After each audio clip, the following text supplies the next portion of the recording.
Hi guys! So we are going to be reading the first chapter of Junie B. Jones' first grader.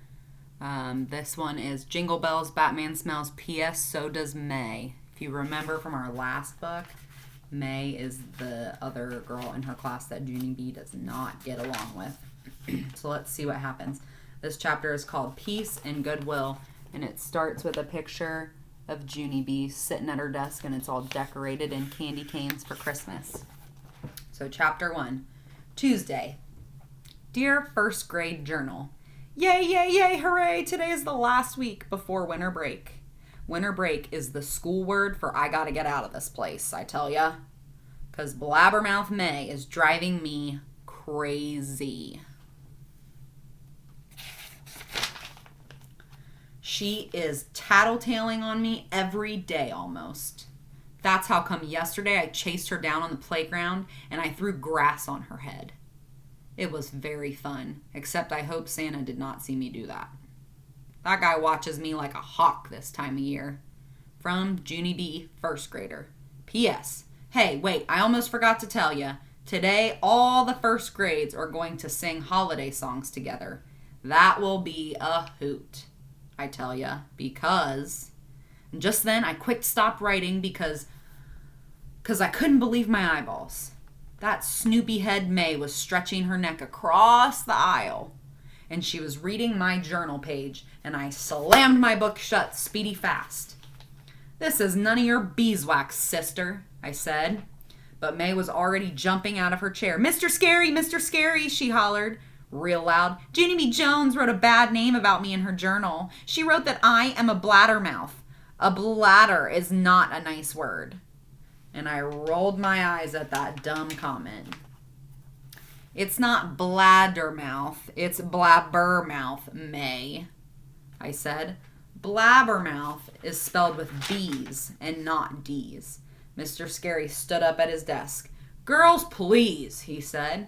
And then he was going to growl at us, probably. But the phone rang from the office, and he had to answer it. I crossed my arms at May. B is the same letter that you always forget when you say my name, remember? And so maybe I should use B in a sentence for you. I leaned close to her eardrum. Dear Blabbermouth May. My name is Junie B. Jones. How come you can't remember B's? Huh, May? Huh? Are you blockhead or something? And May's face got very puffy. Then all of a sudden she grabbed my journal right off my desk and she started to rip out the page.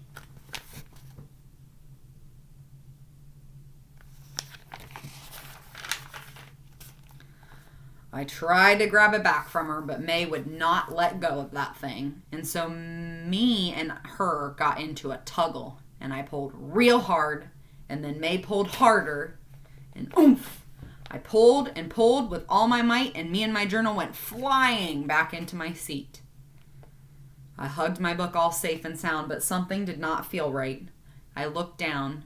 During the tuggle, May's sweater sleeve accidentally got hooked on my thumb. And so, oh no, her sleeve got stretched across the aisle with me. I quick untangled it from my thumb, but the sleeve did not bounce back. Instead, it just stayed on my lap, real longish and droopish. I did a little gulp at that thing. And then very slow, I looked over at May, and kaboom! Her whole stack blew off. She exploded out of her seat, and she hollered at the top of her lungs, Mr. Scary, Junie Jones wrecked my sweater sleeve. Junie Jones wrecked my sweater sleeve. Mr. Scary hung up the phone, and I quick wadded up May's sleeve and tried to give it back to her, but she would not even take it, and so the sweater sleeve unrolled itself to the floor. May's eyeballs popped out of her head. Ah! Ah! It's all the way to the floor, she yelled. It's ruined, my sweater is ruined. And I tapped my fingers, very thinking. Well, the whole sweater isn't ruined, actually. It's just that one sleeve, May, I said kind of quiet. But if you grow one arm to the ground, it will fit like a glove, probably. Grow one arm to the ground? She's a goofball. May opened her mouth to holler again, but Mr. Scary was already hurrying down our row. He did not say a word to us. Instead, he took May and me by our hands and he rushed us into the hall. May's sweater sleeve dragged on the floor behind her. She picked it up real limp. "Look at this! Just look at it, Mr. Scary," she crouched. "Junie Jones wrecked my sweater. Junie Jones wrecks everything." I did a mad breath. "I do not wreck everything," I said. "And anyway, this wasn't even my fault. You're the one who started it, May. You're the one who stole my journal." Mr. Scary looked down at me. "Stole," he said. "The word is stole, Junie B., not stoled." I sucked in my cheeks, 'cause now was not the time for a grammar lesson.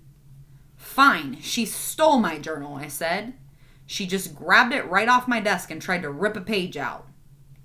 May kept on arguing. "But I only took her journal because she wrote a bad name about me," she said. And I stamped my foot, but May wouldn't even know about that name if she didn't snoop on my journal. I said, "Snooping is in someone's journal is an invasion of their piracy." Mr. Scary did a little frown. "Privacy," he said. "It's an invasion of privacy, Junie B., not piracy." I threw my head back. "For the love of Pete, can't you just let it go? I'm trying to make a point here." Mr. Scary glared his eyes. He said for me to calm myself down, young lady. And I jumped all the way in the air. "I am calm," I hollered back. And after that, I got marched speedy quick to the water fountain, and I had to drink some sips of water to settle myself. I drank, and I settled, and then I wiped off my mouth, and I rocked back and forth on my feet, kind of nervous. "Sorry," I said real quiet. "Sorry I got mad, Mr. Scary." And I looked up at him. "Sometimes grammar makes my head explode," I said. Mr. Scary smiled a little bit, and then he took me back to May, and then he tried to talk to us in a calm voice. "I really don't understand your behavior lately, ladies," he said. "The holidays are a time of year when we try to spread peace and goodwill, but you two are treating each other worse and worse every day." Me and May quickly pointed at each other. "It's her fault!" we shouted together. Mr. Scary shook his head. "I don't care whose fault it is," he said. "If you two have another fight today, there will be no holiday sing-along for either of you. Instead, you'll be parking yourselves in the principal's office for the afternoon." My body did a shiver at those words. 'Cause I've parked at principals before. That's why. And there's not a lot of singing that goes on down there. "So what's it going to be, girls?" said my teacher. "Do you want to shake hands and make up? Or do you want to spend the afternoon in the office?" My eyes glanced over at May. She was standing still as a statue. Her eyes were staring at the floor. I waited and waited for her to shake hands with me, but she did not look up. Finally, Mr. Scary tapped his annoyed foot at us. "Well?" he said again. And I waited some more, but May still did not budge herself. And that's how come I did a big, loud breath. And I picked up May's long sweater sleeve and I gave it a shake. "There, fine, I shaked with her," I said. "Shook," said Mr. Scary. "Whatever," I said. Then I dropped my sleeve back on the floor and I kicked it over to May with my foot. She did a gasp. Then she picked it up and swatted the dirt off my pants. "Hey, quit it," I yelled. Mr. Scary snapped his loud fingers at us. May stopped swatting, and I was just getting the dust out, she said. And Mr. Scary filled his cheeks up with air. And then he let it out real slow. And then he looked at us by our hands again, and we walked back to room 1. Peace and goodwill do not come easy. That is the end of chapter 1. Now you need to go back into the assignment on Google Classroom and do the quiz for Junie B. Jones chapter 1. And I will see you tomorrow for the next chapter. Bye.